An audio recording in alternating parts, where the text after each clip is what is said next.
Expand that out. I think Good. sometimes people see the word recovery and think, oh, that's not for me, it's not Yeah. about me, because they have a whole interpretation of what that means. Yeah. And I think really, in a way, I think just kind of what Kevin is saying is that, you know, um, yes, of course, people who are perhaps struggling with the traditional, alcohol, porn, food, blah, blah, blah.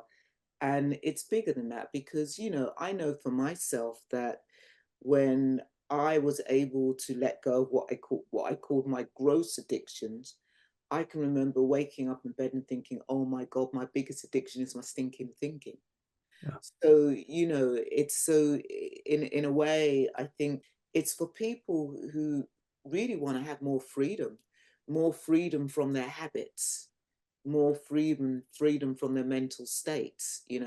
And again, not to and just, there are people here, perhaps who, are practicing the traditional rooms of, AA or in Buddhist recovery and thinking, oh my God, but does that mean there's going to be other people here who aren't, in those traditional rooms? The reality is the retreat is in silence, actually. So it's not like you're going to get a lot of talking among each other. So you're really having the opportunity to do this work on your own. Well, we will have meetings. We will have some Buddhist recovery meetings, and that's really important. And I've found it really inspiring where people have come to those meetings and have not identified traditionally of having an addiction, who have got so much out Yeah. of these meetings.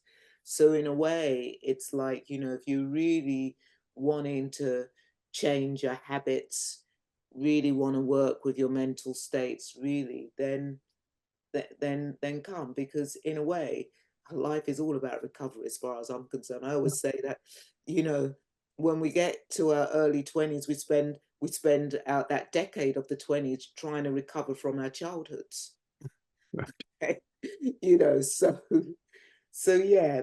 And so again, it's like, yeah, if you think, nah, that's not for me, I'm not really interested, that's not where I'm at, then great.